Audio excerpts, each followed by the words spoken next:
Hi folks, we're going to tie an early season dry fly. This is a successful little pattern. I've used it for quite some time, so we'll give it a blast. So I know some people ask about the hook that I'm using.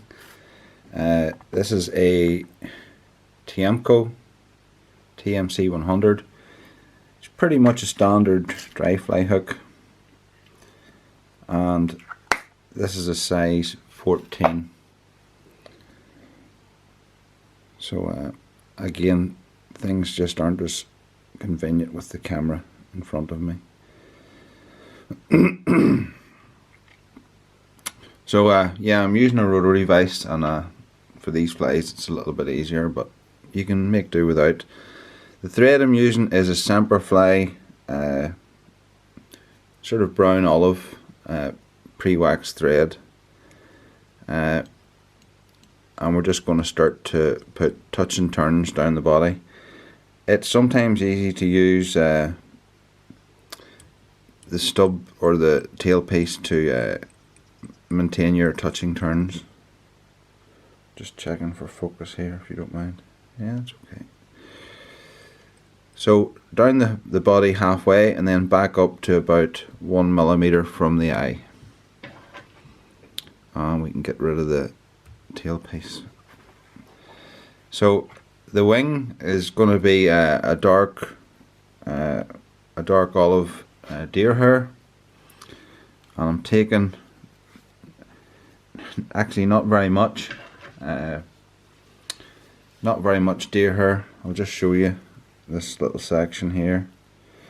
And when you're cutting deer hair, use curved scissors, and you can cut it out of your patch pretty close. And then I'm trimming out the fluff from the bottom, and then putting it into my smallest hair stacker, and just topping those up.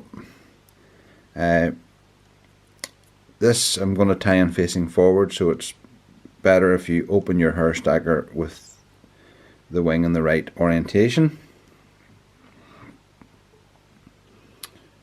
This particular wing, it's going to help me see the fly as well, so I wanted approximately the body length of the shank of the hook. So if I was to tie this in like this, it's going to try and act like a muddler. So if I do a turn, it always tends to move a bit, so tie it a little bit longer.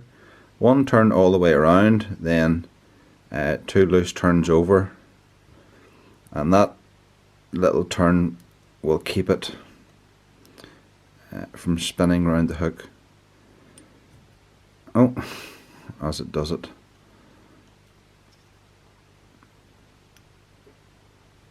And then a couple of turns in at the front, and those turns actually form like a lock, and it now definitely won't spin. So putting your scissors then in at an angle, so pretty flat to the body. I'm going to try and get them all in one go, but 2 of them don't want to play there.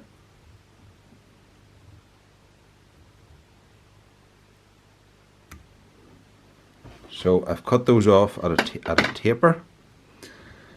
Leave this pointing forward. We're going to bring it a little bit more vertical later on, but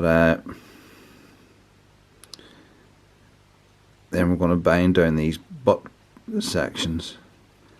So that's produced a lovely, and again the benefit of this finer threads that's available these days, you don't get so much bulk. So down to the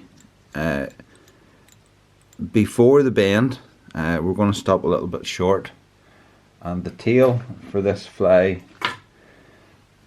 you can use anything really, but this is a Coq de Leon fibre, and I'm actually going to, I don't take them out of the bunch. I take it because one feather will tie many flies, so I'm going to take, this particular fly only has 2 tails, but I'm going to put in a few extra. So I'm going to measure up the full length of the body, get that position and then tie it in. A couple of turns is all you need, and tie it down pretty hard, and then on the bare shank of the hook round the bottom, and then pull in tight. And I do that twice just to get, oh, forgot a material, just take that back a wee second. These flies, the fish like to take them whenever they're a little bit in the emergent stage. So here we've got Zelon, and this is a ginger polypropylene. I'm just going to take off a small section here, and this is actually too much for this fly, so I'm going to split that approximately in half. So when I split it, I just grab this bottom section and take them out, and put that to one side, because I have a little tray to keep this stuff in. So this is a tendency to fly around and not really behave itself, so I put a very small amount of tacky wax onto it, and that just keeps it together. So sorry about putting the tail in too soon, got excited.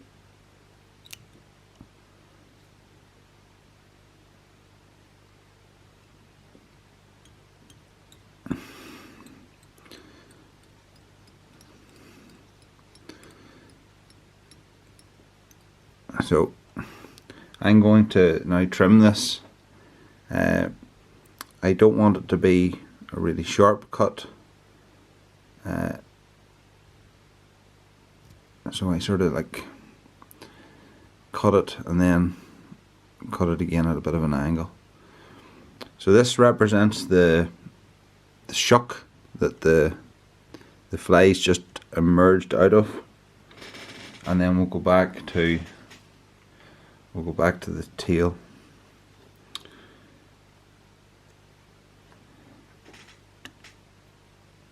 Again, body length on the top,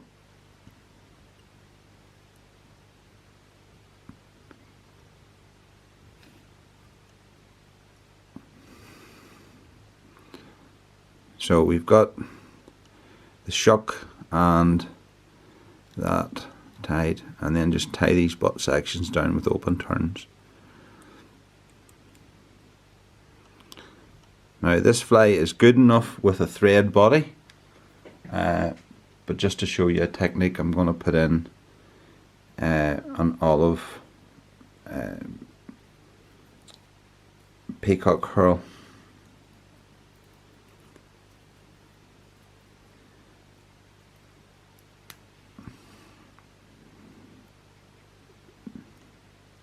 So on this material, there's one side that's always slightly better than the other, and weirdly I'm going to use the worst of the two sides, because I don't want this to be too bright.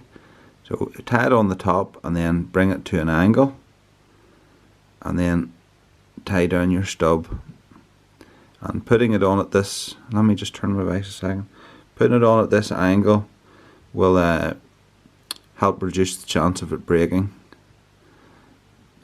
when we go to start turning it. So you can use your UV varnishes and stuff, but a very two little tiny dots of varnish underneath this just makes it last a little bit longer.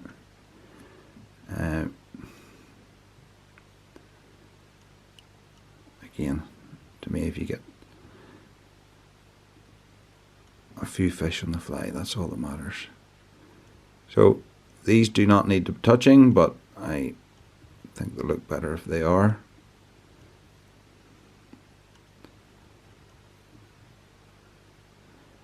So we're up to really where this gets a little bit too thin to use. And again, sorry about the big hand coming in front.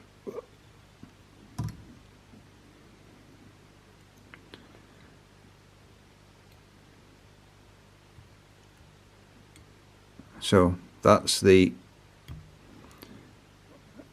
little body formed, and then we're ready for a hackle. So this is it's like most of these good capes. If you buy something good, this is a Hoffman saddle, which I got a few years back. It'll last a very long time. So prepare the hackle. Before you pluck it out of your thing, just check through your cape to get one that sort of matches the cape of your hook. And then we're going to set that on with the good side facing me.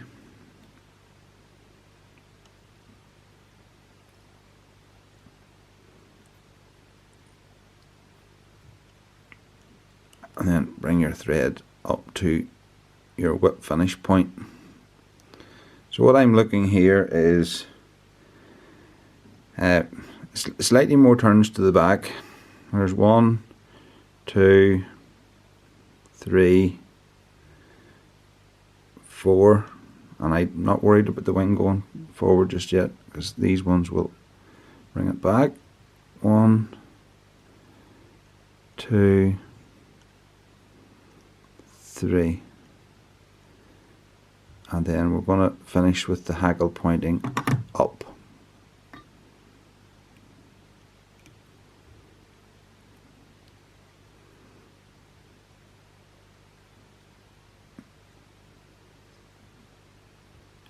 So 2 good turns to get that secured,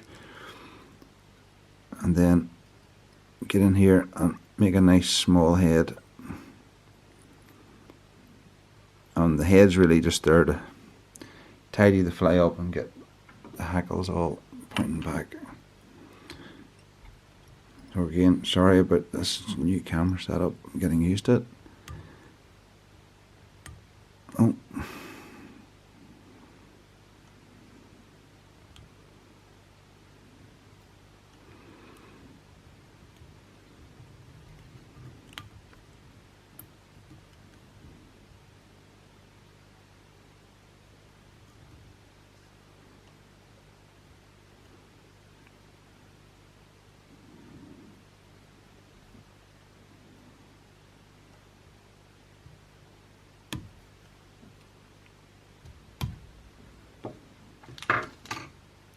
So this is the fly tied.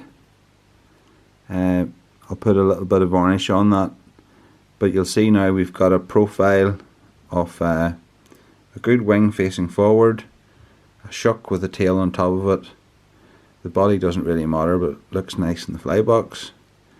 And then looking at the fly straight on, you'll see we've got a round hackle all the way around. I normally, when I'm fishing these, I normally trim them, but I put them into the box untrimmed, because if you're fishing a good run, depends on the water. If it's smooth, you'll maybe trim that a bit. Hope you enjoyed that video, folks. Thank you. Just a wee word of thanks to the new subscribers, very much appreciated.